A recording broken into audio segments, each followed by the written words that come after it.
radio. 1, 2, back. Yeah.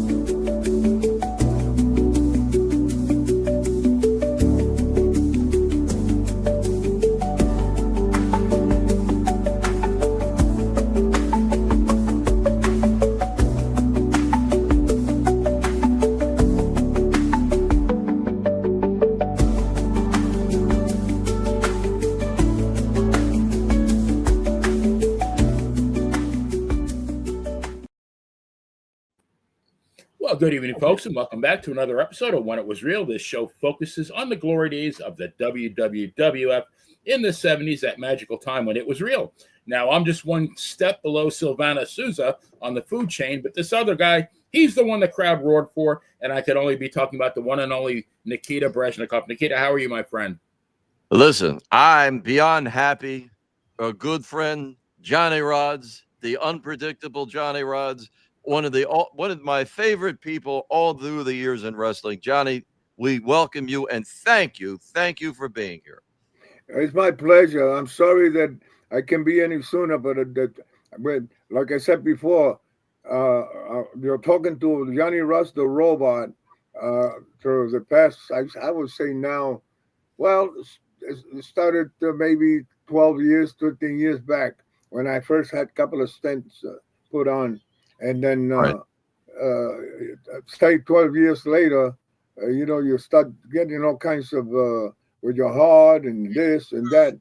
So it doesn't matter. I had triple bypass. I had this. I had prostate cancer. I beat that. I had cataracts. I beat that. And the doctor said for the prostate, fingers up and everything else. And I still go to the ring and train the guys 4 days a week. Beautiful. I met a lot of kids.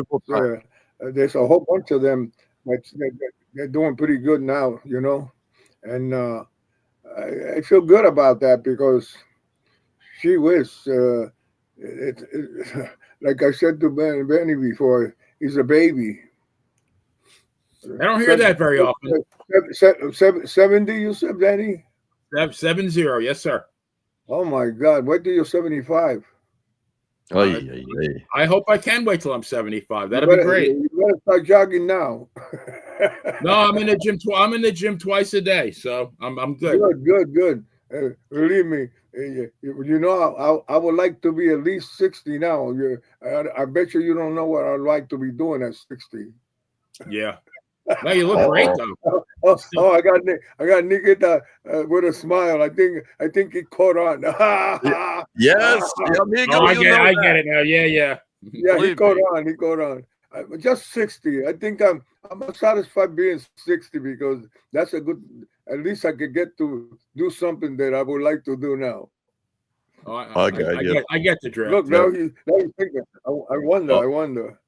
I'm joking, but I ask a lot of people that, and they say, "What the heck are you talking about?" Well, nobody would be here if it wasn't for that, right? I mean, nothing wrong with it. That's right. Yeah, it has to be. Yeah. Mom had to love dad, and vice versa, and that's it. Or else none of us would be here, like chicken without the egg. Forget about it. You guys are the best fans and the best characters that I know that's around, my guys. I want to tell you that. You know that.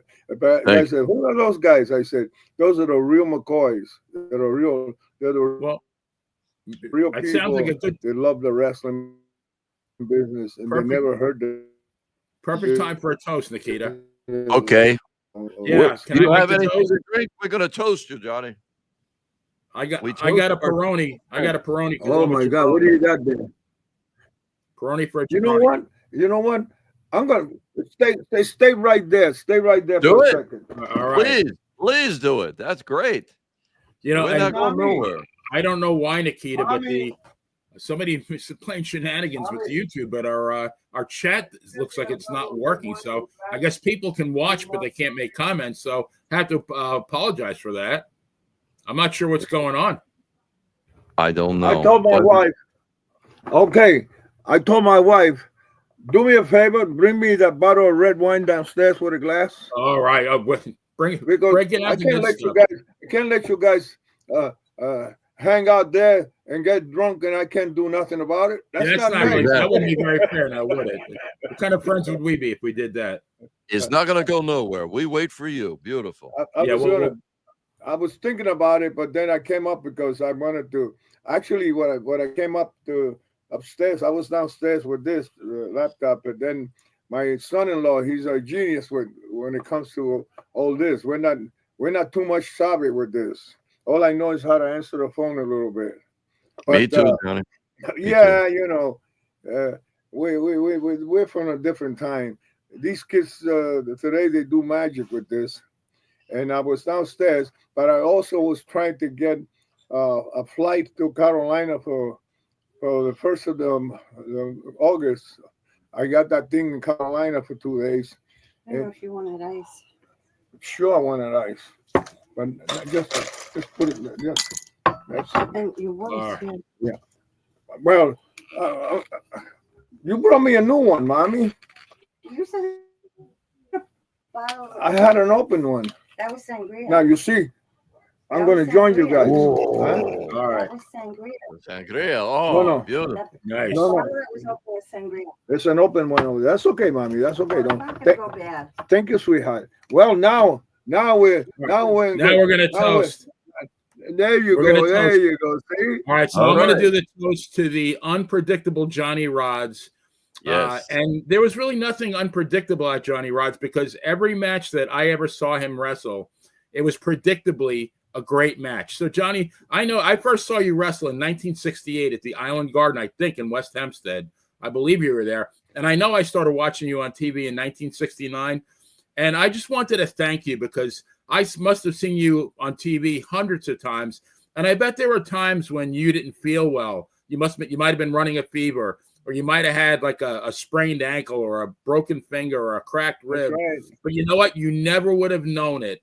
And you went out there and you gave it your all so that we could be entertained. And you never, ever missed the mark. So for that, I want to salute you and thank you very much. I'll drink to that because I got to say that myself, there's hundreds of guys that be like me in the business, but when I go in there, whether I feel bad, whether I don't like the other guy that's going to wrestle with me, I don't care. It's not about him. It's not about me. It's about the fans that paid a couple of dollars to sit there and enjoy it, no matter what kind of gimmick you're playing. That's what I was there for. Yes. When I was training, I trained with a lot of good guys that a lot of people don't even know who they are in the sense of who they was in the wrestling business. And then I trained my heart out just to be able. I wasn't a big guy, you know, whatever I was, the size I was at, but I always work out hard, make sure that I look good, make sure that I could get 20 minutes in the ring or 30 minutes and not flop all over the place or have an attitude, no matter where you're going over or not, because business is the business. The thing is that I was always entertaining the people because that's what they're there for, you know. Yes. When I was a mark and I used to go see Antonino Rocca and Miguel Perez with my mother, I was a mad fan. And then, you know, I want to tell you something now that I brought it up. Antonino Rocca and Miguel Perez. My mother was the biggest fan, and I used to shine shoes and make a couple of dollars so I could go in the garden and get the ticket, which was $2.50. And you know, we're not sitting up in the ceiling; we were downstairs. Beautiful. This is a long time ago. I shined shoes just to do that. And my mother and I would go because now I can only go there when I was 14 years old. And then I thought that Antonino Rocca and Miguel Perez were the gods of the wrestling business against the Graham brothers and Bobby Davis. Beautiful Bobby Davis. Now, the funny part about it is I thought that Miguel Perez was the best and Rocca was the best, and you're a fan. The funny part about it is that somehow I don't even know how I get to grow up so fast and be able to wrestle with Miguel Perez, not only once, but a whole bunch of time. And then I said to myself, wow, I thought he was the best. I thought that he was the one and only best wrestler in the world. And I said, I could work. I'm going to say it out loud. I don't care. I mean, I knew him very well. And I wind up working rings around here, not only here, but when I was in Puerto Rico, I finally got to work with him twice. And then I said to myself, I better take care of him because I used to be a fan of his. Now I could work rings around him, not only when I was in Puerto Rico, but when I was here for the first time that I worked with him. I thought he was the best worker in the world in timing and everything. I said, boy, how the business happens to be.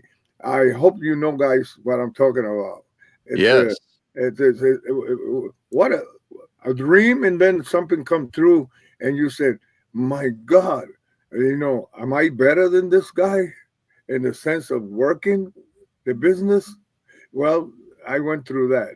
And not only with him, but quite a few characters. So I'm not putting myself over, but I'm gonna tell you,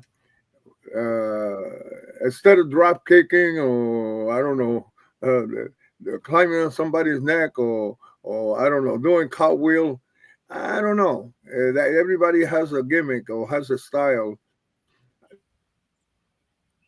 My Please, style put was yourself that over. You I earned could it. walk in there and walk up steps and look at the people and shake my head. And then if I'm doing the villain part and I just shook my head and look at them and look disgusted, I can make the people hum. Once they start humming, I know I got them. Beautiful. Right. That's what I feel like. That's what I feel when I step into the ring. And then if the other guy doesn't have charisma, well, I'm gonna have to share some of mine. Very good. That's the real game. That's what I teach with these guys. I said, do me a favor and stop flying all over the place and entertain the people with your charisma and your professionalism instead of just flying all over the place. You're falling everywhere. You're not gonna live long enough to be 60 years old. That's They what's look. going on today. I went They to look. the TNA show the other day. God, I said to myself, I feel sorry for these guys when they're 60 years old. Ain't it the truth? I mean, my God, Oh, you, the crazy because bumps. of how hard they high spots and everything. Well, there's so many this. Oh, I don't know. I don't know. Maybe I am old. Maybe that's what I don't know. The fans are going crazy about these bumps, but just the business itself. The fans don't know the difference. See, that's the difference. These guys are killing each other, taking bumps like that. I mean, like really, really, really. But the fans are going to accept it because that's the new era. But man, these guys are not going to last to be 60 years old. You can tell that they don't work every night, right, John? No. Oh, thank you very much for bringing it up. We work from Monday to Sunday, and sometimes I remember going up north, all the way up to Massachusetts or Maine or whatever, and then we work Saturday in the afternoon, 100 miles away. We got to run the first match. We have to run down so we could get it started. Because we're going to work twice. That's Saturday, and we're going to do it again Sunday. So on the weekend, you might work 4 times, and that's starting. These guys, I don't think nobody could do that today. I don't care how tough they are. I don't think they could do it today. No, they look like Ringling Brothers, flying trapeze, everything. You know, that's it what reminds I me of. It reminds me of baseball, though. Like baseball back in the day, like a Juan Marichal or Tom Seaver or Ferguson Jenkins, the great pitchers.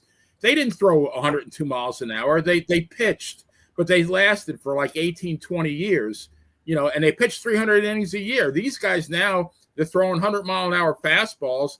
They can't get past the 5th inning, and they, 3 years, then they have Tommy John surgery. I think a lot of the wrestlers nowadays, it's going to be the same thing. All this high-intensity stuff, and they're going to flame out. They're not going to have a long career. Yeah.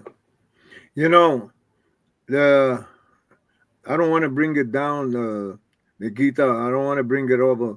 The last time I was with our pal, okay, with our brother. The last time I went in New Jersey, I think it was in New Jersey, and the last time I was with him with a 10-minute conversation, we were on the parking lot. He was on one side of the parking. So we're going home.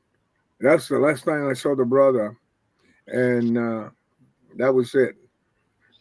Please, I had that's to bring it, beautiful. yeah, I Because had to next bring it week, up because we say okay, we'll see you around because we're not on the road anymore, except when we hug, and I'm glad that I was able to be with him the last time. I wanted to tell you.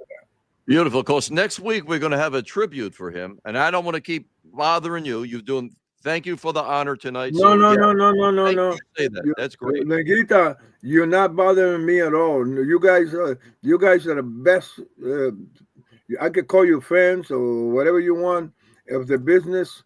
There's nobody better. I'm telling That's a everybody when I compliment get to it, me. anybody that I said their name. I said those guys are the ones that keeping the business, the old business and the new business and the middle business still alive. Thank you, John. Can you And I tell the mean it from my story? heart because I Well, know what I'm talking it's the about. least you can do. Thank you. Tell that story that we told off the air about when he would make the goulash, please. It's amazing. It's just crazy. It's a different world, but we have to accept it, you know. But Oh, look at me. sure. I still training guys, and I've been down in Gleason's gym now. I think 38 years. That all the guys that came out of there. A couple of guys. Look at that Dudley. They became Hall of Famers, and those kids know how to work. Please tell the names, John. Take your time. Tell the Yeah, names. they Put know how to yourself work. over. Devon Yes. and the guys, and then look at Tommy Dreamer. I was there. That guy Yeah. is actually running the business over there.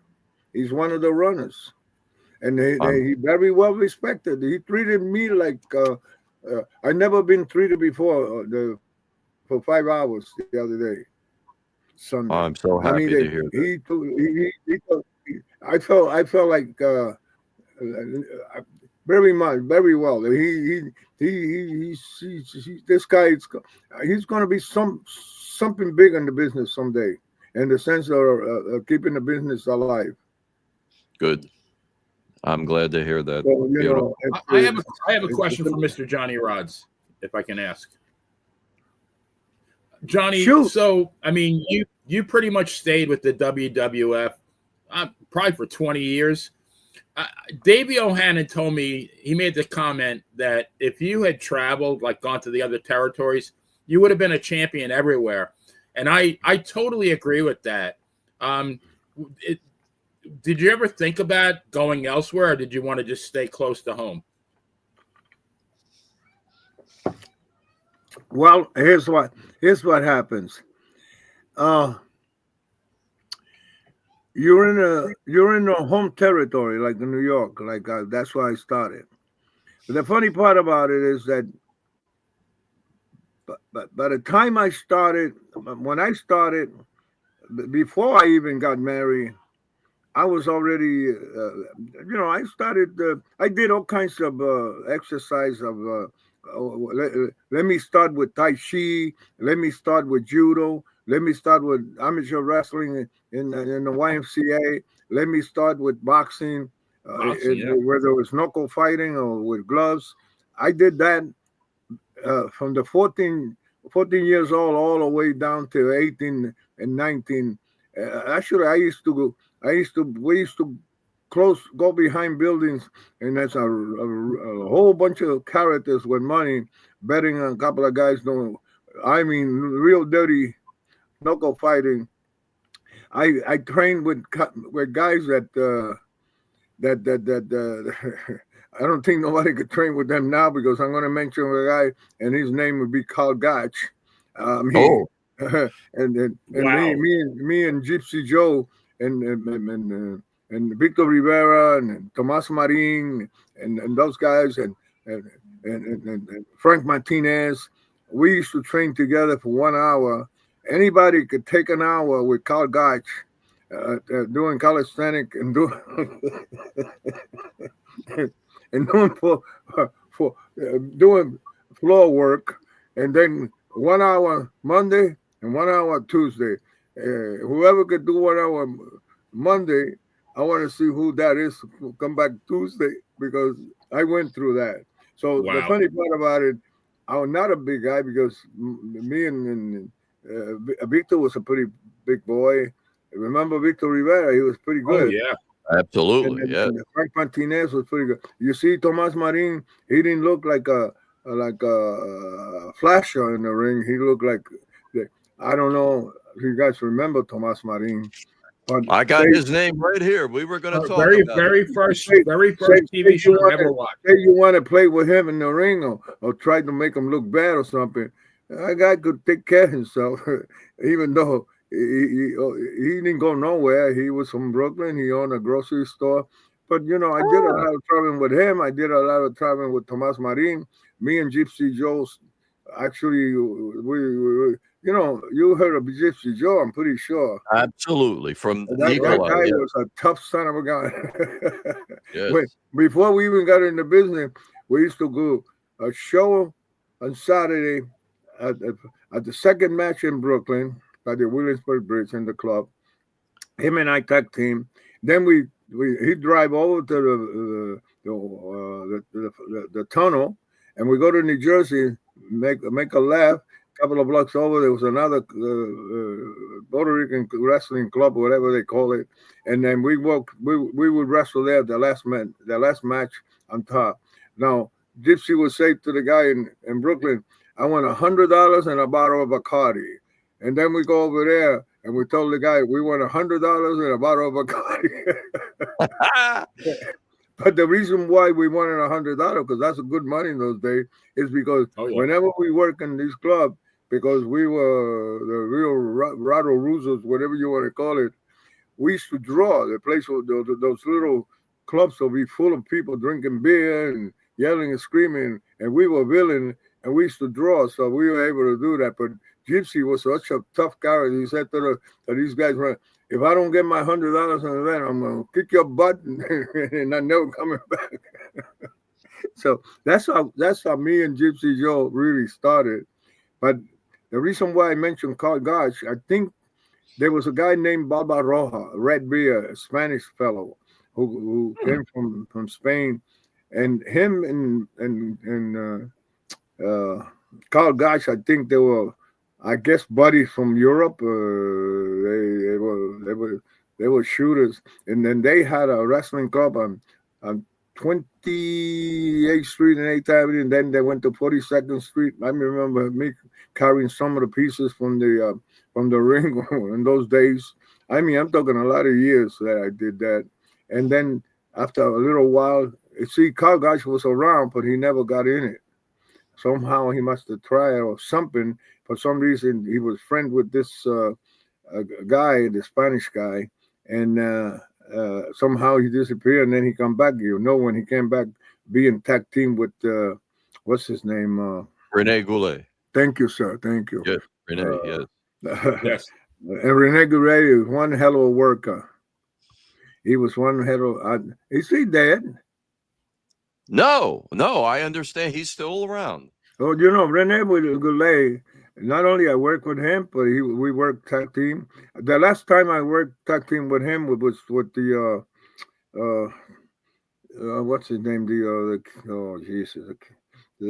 two kids from Canada with Bret Hart. What do you call them? The English Bulldogs. Yeah, thank you. The British Bulldog. I work in the garden.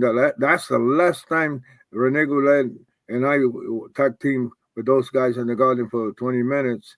That's the night that one of them, the one that died, the one that passed away. Right, at the end, I'm bending down. He hooks me by the neck, and he gave me like a whip suplex. That it was there was Andre the Giant doing it, not me, not him.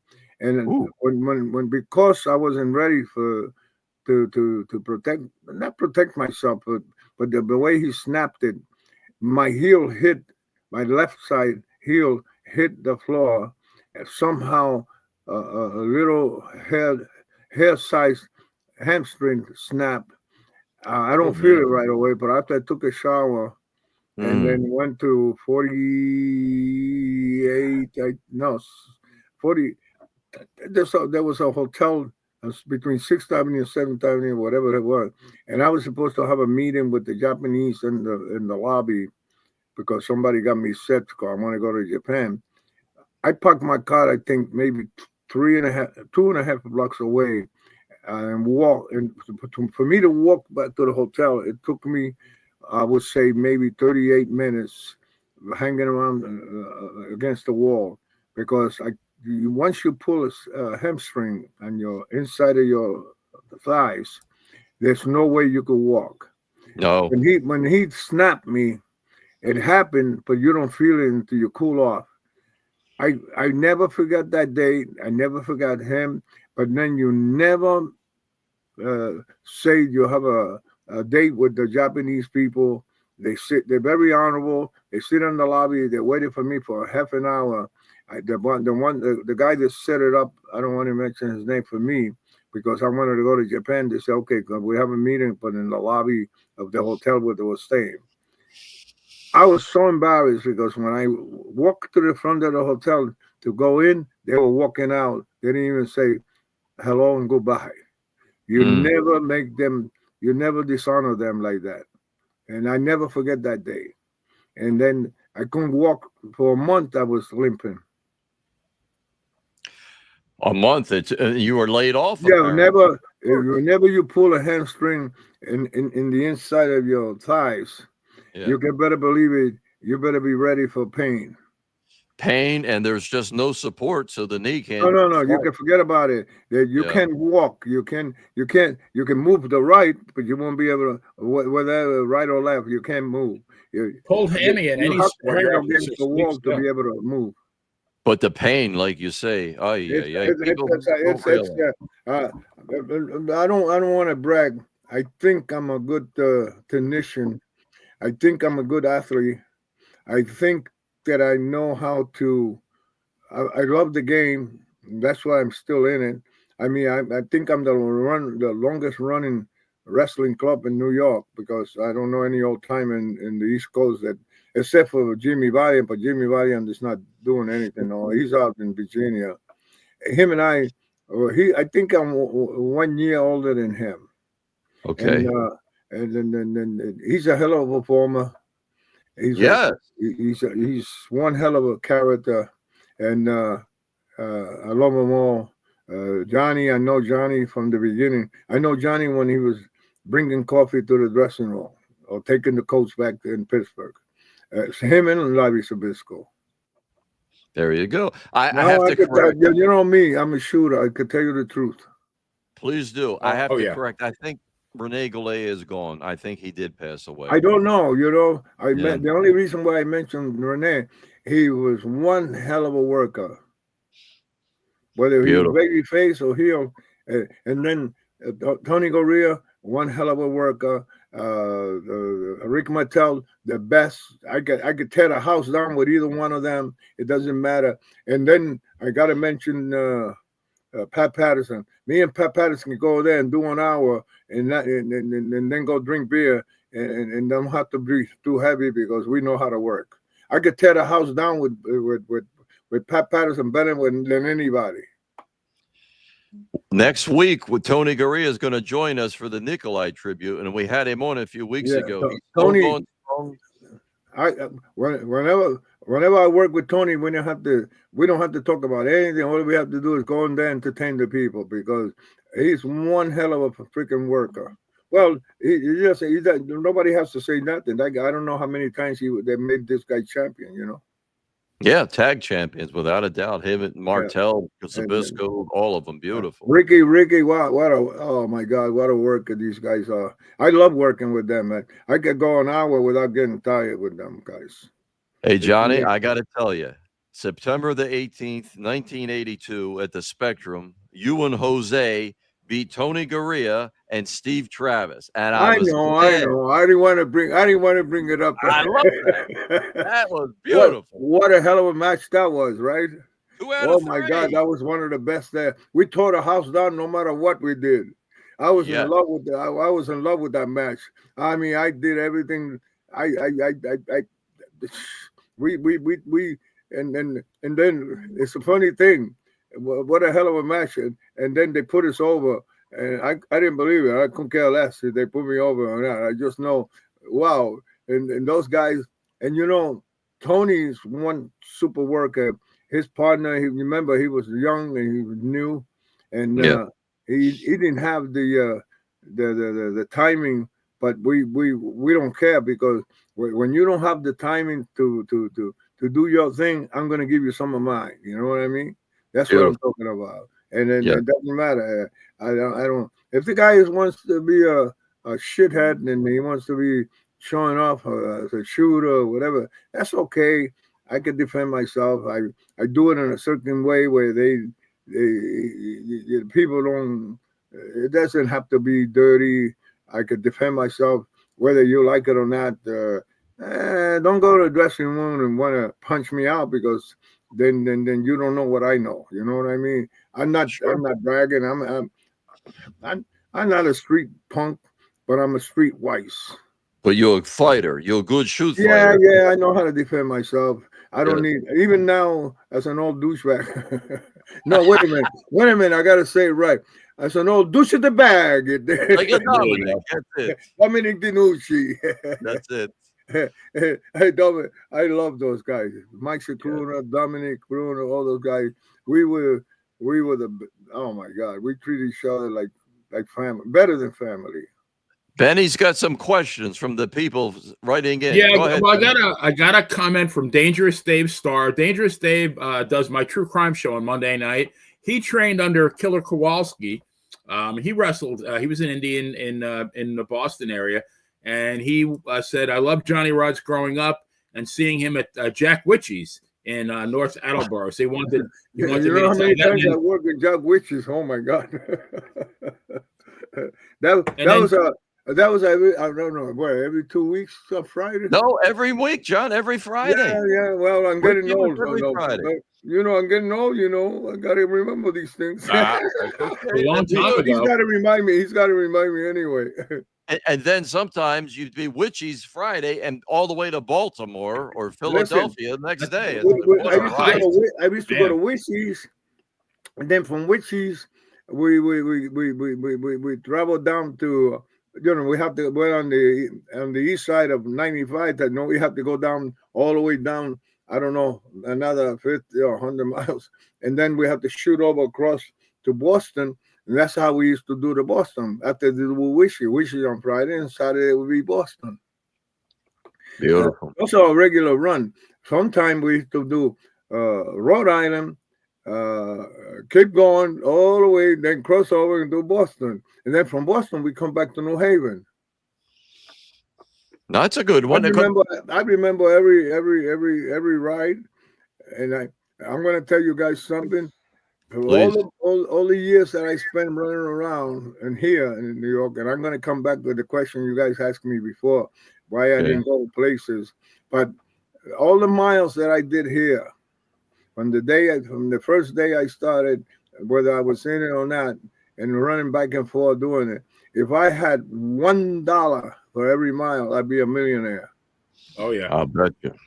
Yes. Okay, and I'm going to say it again. And then a little bit that I did after, no matter where I went halfway around the world. I mean, all over the Middle East, Japan, blah, blah, blah, blah, Canada, back this way, that way. This time that I went out, nobody know I went out because Vince used to send me sometimes someplace to, would you believe, to help out the TV. I went to Canada, helped out the TV a couple of times. I went to Carolina. I worked with Ric Flair and Wahoo McDaniel on TV just to help them because they had nobody to help. And then I hurt myself. When I hurt myself, Wahoo McDaniel gave me a leg dive on my left. If I wasn't good enough to protect myself, I tell you, I'd be walking on a wheelchair. Because I'm not going to say anything, but if a guy don't know you and they have these styles of wrestling, or they. I don't know. I don't even want to go there. You know, I'm never gonna forget that, because for the rest of your life you're gonna have a crickety crick in your knee, and it starts. We're talking more than 50 years ago. Well, 50 years ago. Right. And if you put your hand on my left knee and I move it back and forth, you're gonna go, yo, what the heck? I do that to my wife. I could prove it. I could show you. She don't like to feel my knee. No, You I know, can it sounds imagine. like you got popcorn in there. But you know, Vince would always go to you. Like when Bob Backlund was starting to use the chicken wing, you were the first guy they had Well, on television. let me explain that area, that idea there. Uh, I don't want to. I don't care. You guys are okay because I could talk to you guys, and some people you talk to, they think you're bragging. For some reason, when I first started in Comac, Long Island, it was my first shot ever with Arnold Skolin. He was, like I said, he had the office on 42nd Street, and I used to knock in the door a couple of times, and hey, he told me la la la la, and 3, 4 times. Then I went to the 50 something street where the other office was, and finally I left the phone, my Aunt Sonny, and finally he called me in Comac, Long Island. I worked for the first time. The Irish guy that was here that time. I'm trying to remember his name. So I worked 15 minutes with him.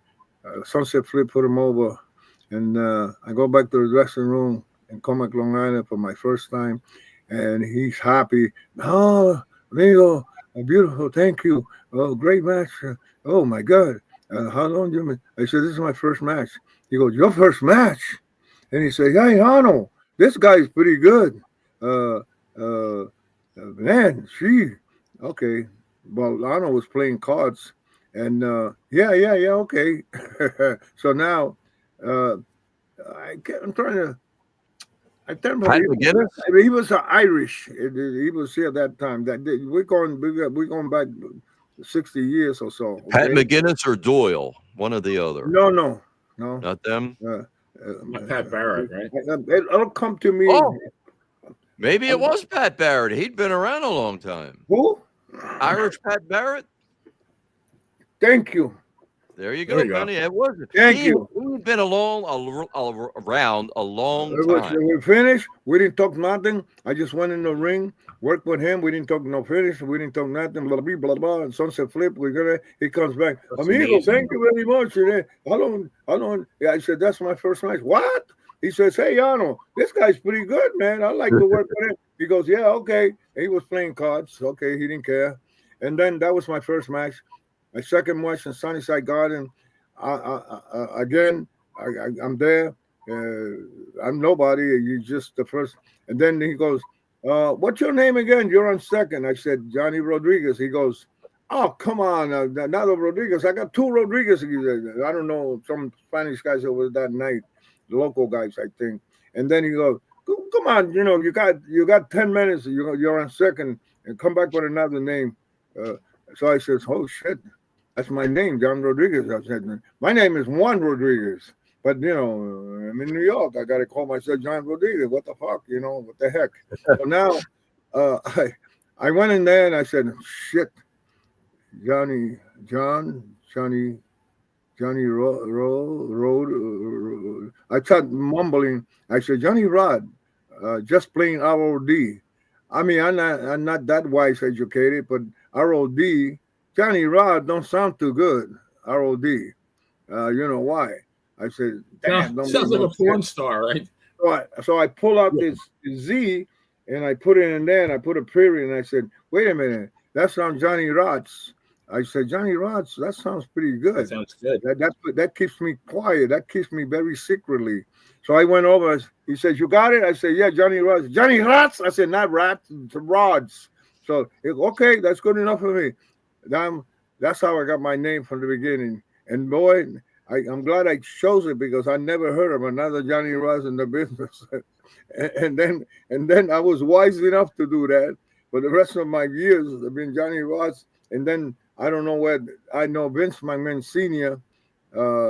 Start calling me the unpredictable. Wow, this guy's very unpredictable. Watch it. He's always unpredictable. You never know what he's going to do. Well, it's stuck. So the unpredictable one is only one of a kind. We're glad of it. So John, that's how it started in the beginning of me getting the name. That's how it started me getting the second match up in Trenton. I think it was Trenton, New Jersey. And then the fourth match was in the Garden by a substitute. The rest is history. I stay here because the question was why I didn't go places. I was here, blah, blah, blah. You're married, you have one kid, you had another kid, now you're out here, you're stuck here. I was a half-ass jeweler. I worked with the jewelry, 47th Street Jewelry District. When I was 18 years old, I was sitting down, 18 years old, I was sitting down 8 hours, $1 an hour. You work another 3 hours overtime, well, so you make $10, $12 a day, okay? That's how I started. And I wound up in the jewelry district for many years working, also wrestling. I got married, wound up with 2 kids. Blah, blah, blah. I kept doing it for many years. I went here and there. I went to Japan, I went here and there, and I stayed here. I learned that you're in the wrestling business. You want to be somebody, you got to go from here to Canada, from here to Texas, from here to Carolina, travel your family around.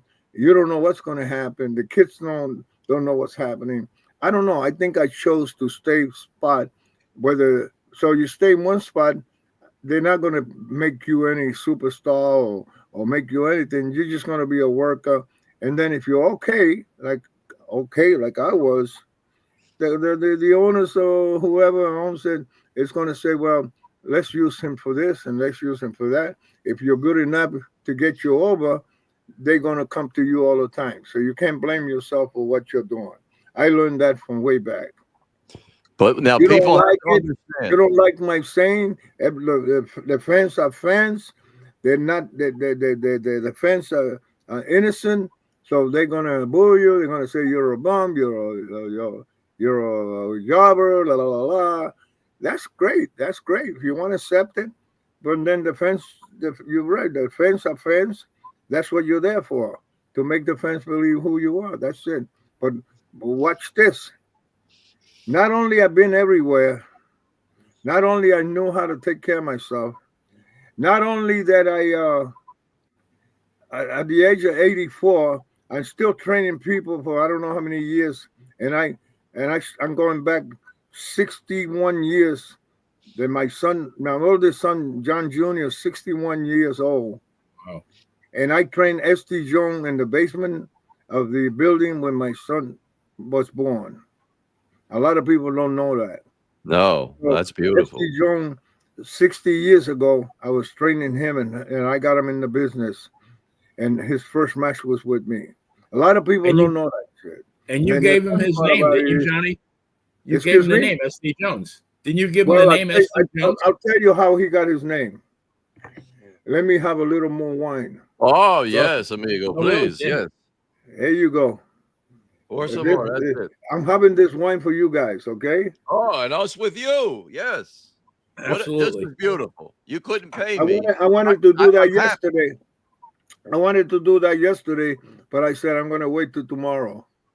Perfect. So now, the thing is that I don't want to forget what I'm going to, but the thing is that going back that far, and then the question you guys asked that I was here, you got to be smart enough to use. If you the business is the guys are traveling, going from territory to territory. The poor guys, our boys, they don't know. Nobody knows what kind of life that is. The gypsies have a better life than we do because yes, you might get a shot that you go into one territory, whether you're single or married or kids or what. It might make money. It might be able to survive because you're on top. Not everybody has the luck of the Irish, like they say, to be doing that. Everybody has a different life. Well, I kind of thought, say, I want to be in the business, but then if I take my family, pull them out, go to Canada, go to Texas, go to Carolina, la la la, this that,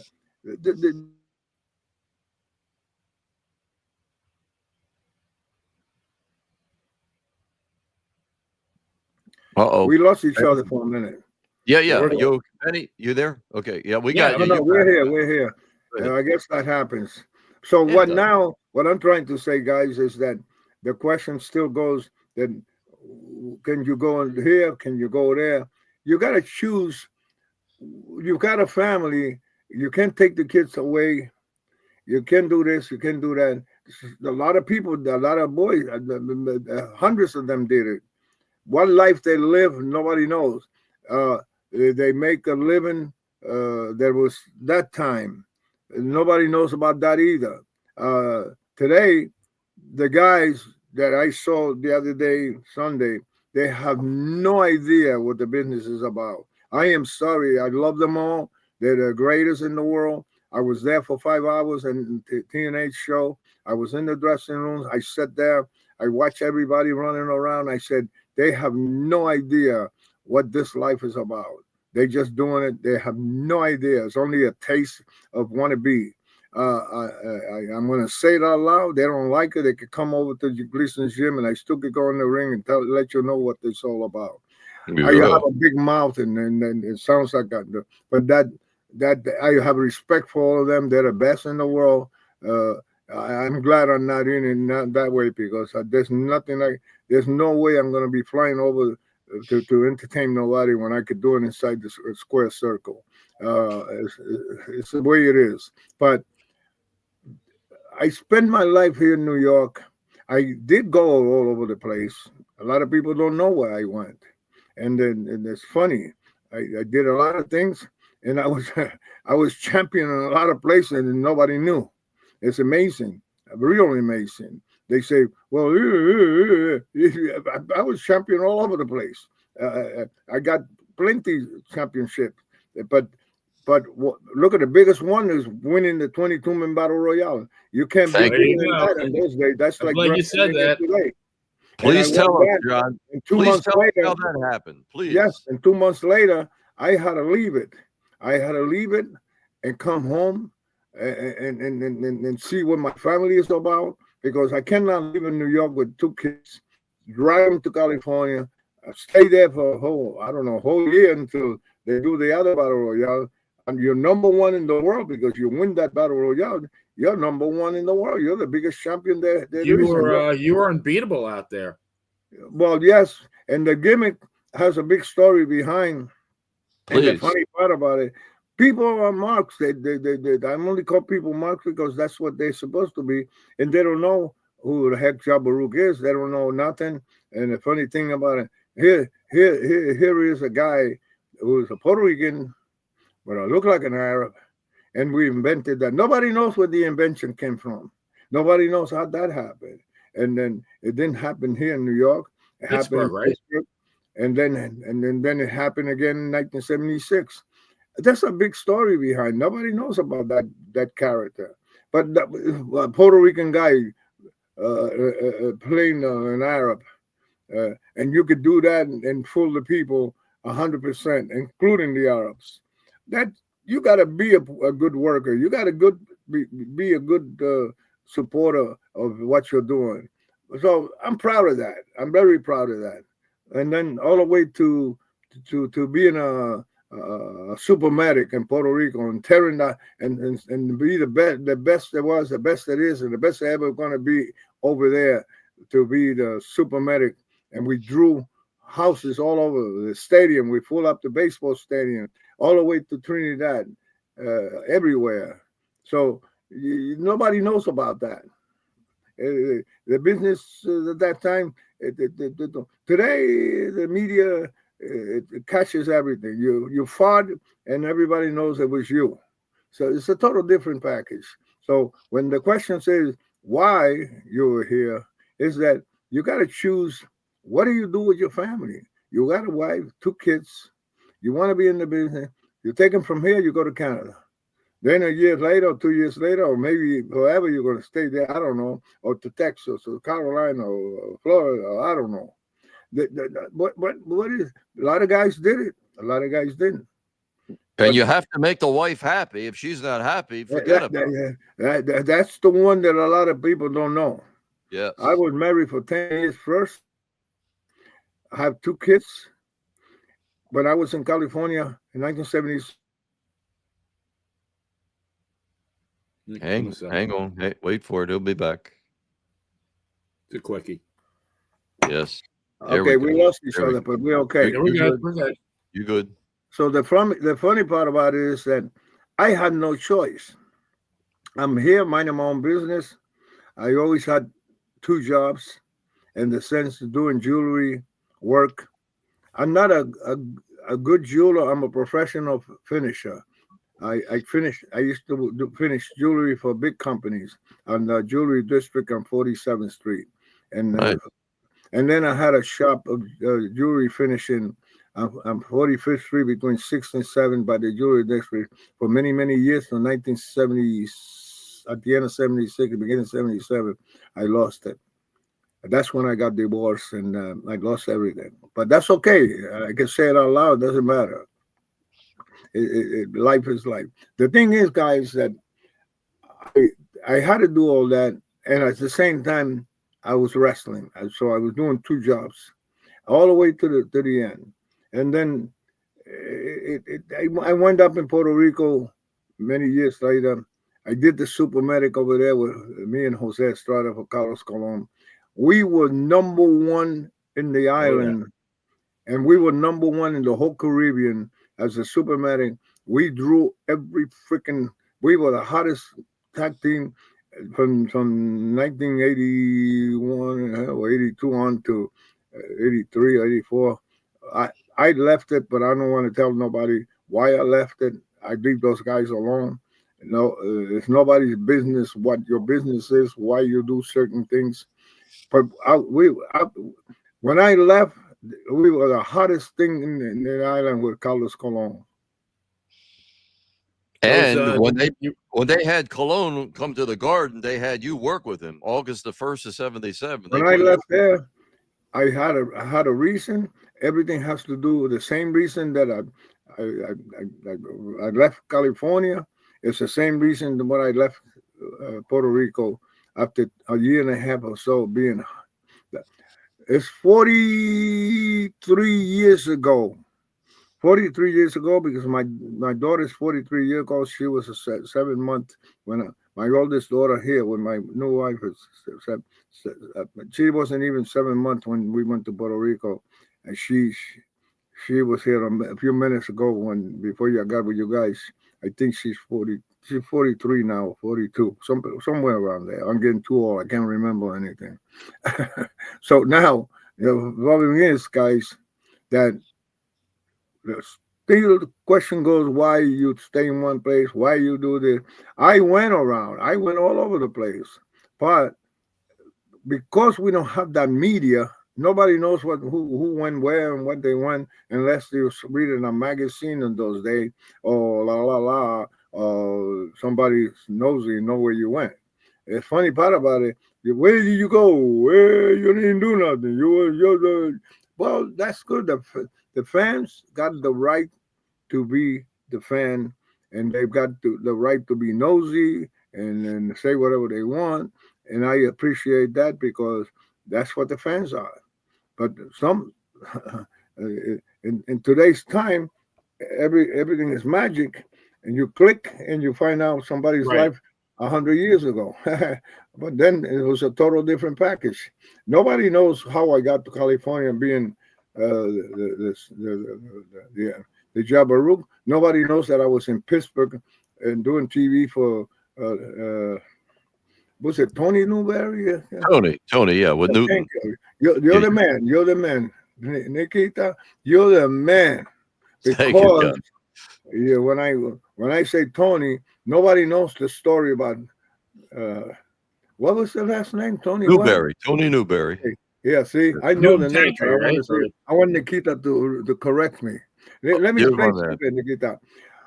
Me and Tony, Arnold Scala, that was me and Tony sitting in Arnold's big blue Cadillac in the back, coming from I don't remember Baltimore or what. It was a freaking snow lousy night, and we didn't really make any money. It was horrible. It was a terrible weather, and Arnold is over there chewing tobacco and drinking beer and driving. And I forgot who was in the front, maybe Pete Sanchez, and we were coming. Tony and I sitting in the back. I changed the conversation because this is funny. And Tony Newberry sitting at my left side. I'm on the right. We're drinking beer and we're smoking the big cigar and chewing tobacco. Red man. I love red man. So, okay, Tony's a little, how do you say, upset. What the fuck? Shit. What the fuck? Wait. We don't make no money, Johnny. What the heck? You know what? I'm going to. This is when Bruno had the territory already. You know what? I'm gonna come back and buy Bruno's territory and become a promoter. I say, hey Tony, don't forget when you're a promoter, you're gonna use me and give me a chance and can I make some money? Don't worry, Johnny, I'll take care of you. So, now I'm just messing with him, right? So, all right. Forget about it. He left. He went away. He didn't come back for what, 5 years? I don't know if you guys remember all that. I don't know if you guys could remember that. Do you remember that, Nikita? Yes, because then he went back teamed to up with Canada. somebody we know very well. He went to Canada. Yeah. I don't know, maybe 2 years, 3 years. I don't know when he come back. He come back. I didn't even recognize him. First of all, he was maybe 240 or 250 pounds. He come back, he looked like he's 300 pounds. And the other, and your man, your number one man, comes back, and I look at her and said, "Boss, these guys are the real McCoy." What, the Mongol? The Mongols? Holy shit! I said, "¿Qué pasó, amigo?" I told you. Then he comes in. They drew nothing but money for the company. They were over like $1 million. He made money. And then he buys the territory, like he said, from Bruno. Then here I come and do TV for Tony. And then I go over there to Pittsburgh. We did some time before the TV first. And then we're going to do the TV. He goes, Johnny, I want to put you on TV, but I don't want you as Johnny Rodz. I don't know, maybe an Arab or something. I said, but shit, man, how am I going to get an outfit? What am I going to do? Well, we were in some freaking town where they have a stage. And then, but the curtains come down and they be red or burgundy or whatever the heck. First of all, when I was being trained, they always told me, when you're a professional, you carry a kid, you got needles, you got a thread of all colors, you have scissors, and in case I was trained right. So I had all that in my bag. So I see the curtain and we're in the dark. I went over and I cut the bottom of the curtain a little bit. Maybe I would say 14 inch long, enough that. And then I said, I'm going to cut this because it got color, because I had an idea how I'm going to make myself a headpiece. Then I went to the hotel. I took one blanket, a white blanket. I folded it in half. I cut it in the middle. I took that one middle. I folded it again. I cut it again in the middle. Now I make a triangle. I put it in the head. I took the other one. I saw the end. I put it in between. And then I said, wait a minute. I look good as an Arab. And then I turned around and I said, well, wait a minute. I got JR in the boots. I said, what do I do with that? Now I got a problem because I can't take the JR out. I said, holy shucks. What do I do for a name? And this is the night before, and now I'm going to do TV for Tony. And Bill Cardell was the man, right? So, And then I go, okay, damn, JR, what the heck got to do with that? And I started making names, and I come back, Hava Ro, Hava. At first, because Hava, because it was a candy bar that had that name, Nougat. Oh, Yeah, Yeah. yeah. You got that smile. You know what I'm talking about. So I start thinking, Yes. that sounds like Arab. But I said, wait a minute, no. But the J, the J. Jabba. Okay, Jabba. What about R? I said, So I said, how about RUUK, Jabaruk? Yeah, the JR on the booth, Jabaruk. I say, Tony, what name you got? I said, Jabaruk. That's good enough for me. And I worked with Batman on TV. Oh, but Tony Marino. That's it. Yes. Yes. That's how it was invented, Jabaruk. And then I was Jabaruk, and he didn't. Tony, Batman beat me because nobody went over Batman. Batman never lost. I don't know if you know Batman. And that was Robin. Marino. Yes. And Robin was there too. But so I went in the ring. I did a job for Batman, and I worked on the next round. Come back. In New York, it was never used like that. Nobody knew that I was Jabaruk on TV in Pittsburgh. I went for Pedro or whatever. Martinez. Who? Pedro Martinez. See, that's why he's the best, because he can remember all these names. Thank you, amigo. I worked for Pedro Martinez and Cleveland TV, also with Jabaruk. So we used to fly over from Pittsburgh to Cleveland and do TV over there. So I was doing Jabaruk in that area. And then we go back to Pittsburgh and we do the big show. Then we come home to New York. So in New York, nobody knew that I was doing Jabaruk over there. And I did Jabaruk a few places in the sense of not in New York, in the sense where nobody knew. And the thing is, all the way to the one time remember the Sheik was in California for a long time working for Mike LaBelle, right? Yes. And then you know what he did all the time, right? Oh yeah. Okay. Slice and dice. How many times did you eat steak in a month? Not too many times. Right. So what happened is, I'm being funny, but that's the way the business is, right, guys? You got This is what happened. I don't know what it matter what we say now, because everybody's doing kayfabe now, and nobody knows what kayfabe means.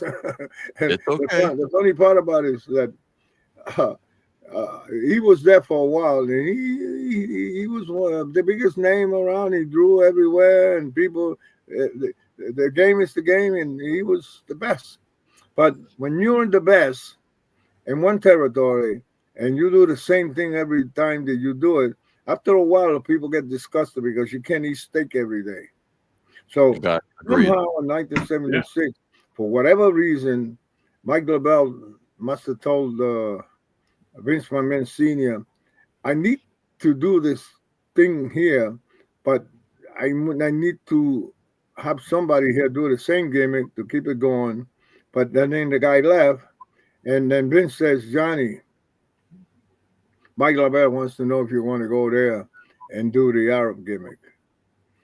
I said, well, at that time, I said, if I could get $1,500 a week and be able to support my family, $1,500 a week in 1976, not Good bad. money. Yes, sir. So I said, Vince, I'm going to tell you about Vince McMahon Sr. He was a gentleman, a scholar, you know. He was the real gentleman of the wrestling business. He wasn't not a lot of people. I don't care what anybody say. He was a real promoter, a real gentleman. I mean, whatever he did, it doesn't matter. It got nothing to do with him not putting you over or nothing. It got nothing to do with it. He was a real gentleman. Okay. Yes. So like you said, Johnny, you know, Mike LaBelle. Now we're in Reading, Pennsylvania. I don't know if you guys remember that hotel where everybody hang out and Vince take the good guys to the Crystal Room and have dinner after TV. Remember that? Oh, you I got a heard. smile, and you know that place. I heard. Yes. Oh I'm yeah. gonna drink that out one, Papa. Hey, amen. We drink. That's right. Nikita smiles every time I say something, and good for you, brother. You know how I know. He shakes his head. He goes, "Yeah, I know that place." Well, that Yeah. makes you a good man, a good fan of the business, in the sense that. So what happened is, It's in my heart, Johnny. I'm running around, and Ernie Latz is one of the guys on top then, and I had to bring something for Ernie that he wanted me to bring. And after TV, whatever, then we go over there to Reading and we hang out at that fucking old hotel. And then they had the Crystal Room. So all the big shots are in the Crystal Room having steak and dinner with Vince, while the other boys are looking for frankfurters and hot dogs. I mean, somewhere for dinner. But that's the way the business is. But what happened was I had to bring something for Ernie Ladd, and I don't know, it must have been close to 11:30 or so, because that's the time they go into that place at the 12 o'clock on. They spend time there. That was Vince's private little area after the TV or bullshit. So what happened was, Ernie Ladd is looking for me. He comes out in the lobby. He goes, "Oh, Johnny, Vince wants to see you." I said, "Yeah, thanks a lot. Just stop fucking around." Because now I think he's messing around. Vince wants to see me for what? Like, no. He told me if I see you in the lobby or something. So I walk in there. Bruno's there. All the big shots in there. And then, oh, yeah. And I said, what the heck is going on? Vince said, Mike LaBelle says, if you want to go to California and be the next Sheik. I said, the next Sheik? He said, yeah. They want somebody there, but they wanted an Arab. But he wants to know. Yeah. Hold on, you'll be back. This is a great story. Yes, So, yeah, there he is. I said, well, Vince, right in front of everybody, Bruno, everybody. I have nothing to worry about in the sense how I feel. I said, Vince, yes, I have a family. Yes, it's another 5-hour ride or a 6-hour plane ride. I said, but if I could get $1,500 guaranteed from this characters, and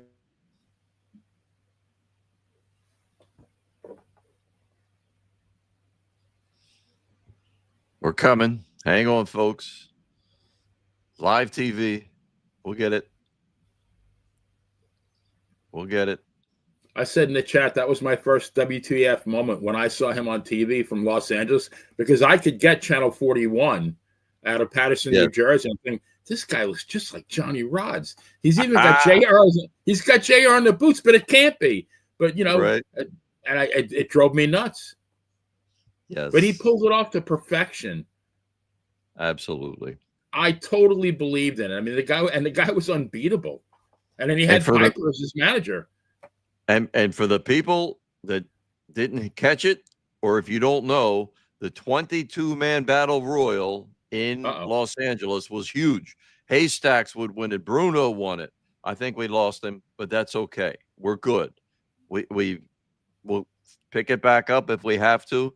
But wow, what beautiful stories. Nikita, that's a good point. That battle royal, if you look at the winners of that battle royal every year, that's the Hall of Fame right there.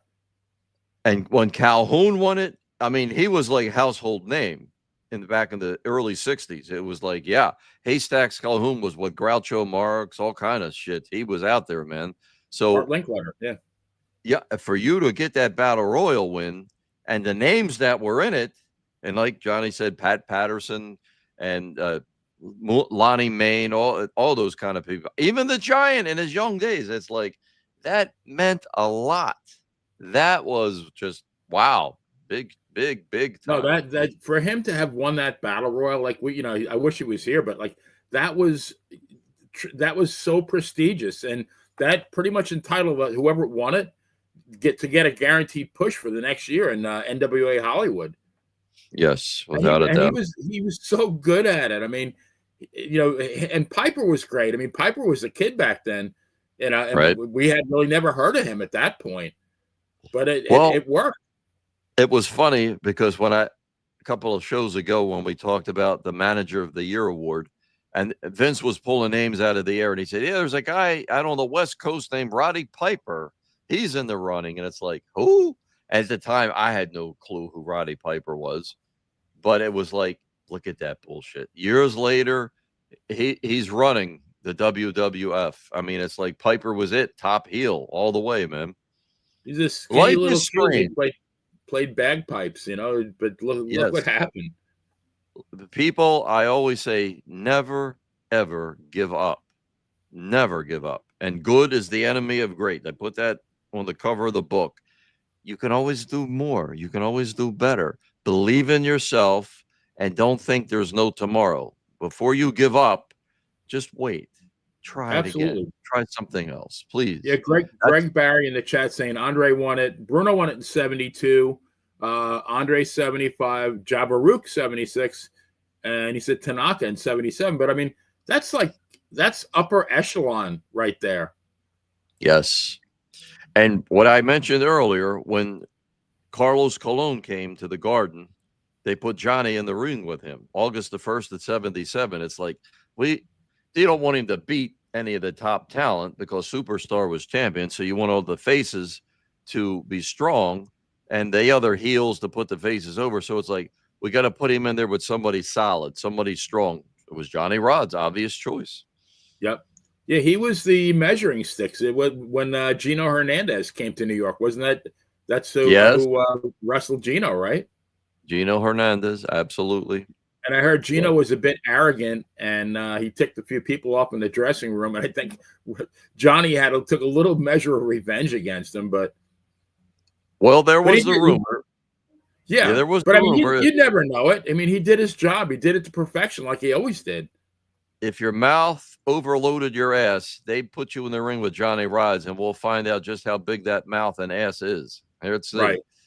Yeah. No, I mean, I couldn't say enough about the guy. I'm glad that we had him tonight. We love him. And I mean, you talk about, he kept saying 84 years old, but man, talk about a mind like a steel trap. He remembered everything. And I would not fight him if you paid me whatever. Hell no. I mean, I'm in pretty good shape. I wouldn't go near the guy. Amigo, you're going to hear this later. We loved it. Thank you. It was perfect. We went way beyond an hour. Everybody, I don't know. I can never see the chat. Just to be upfront with everybody, because when you went off the air a couple of weeks ago, it's like, I don't know what's going on. I can't see anything. Only Benny can see that. Well, Mitch said you need to bring Johnny back to finish the story, and we should try to do that, right? Well, I'm going to try because this is a good segue. Next week, we're going to cover Nikolai Volkov because he left us on July 29th, a couple of years ago. So we're going to try to have Johnny back too. Tony Garea said he could be here. Hopefully Davey O'Hannon, maybe a couple other surprises, but it's long overdue. But I waited for that time when we lost him. It's like everybody. That's the one guy in wrestling I don't think anybody ever said a bad word about, Nikolai Volkov, besides the great things that he's done. And me, I owe him. I would not be here. You would say, who the hell is this goof? If it wasn't for him, you'd never hear of me.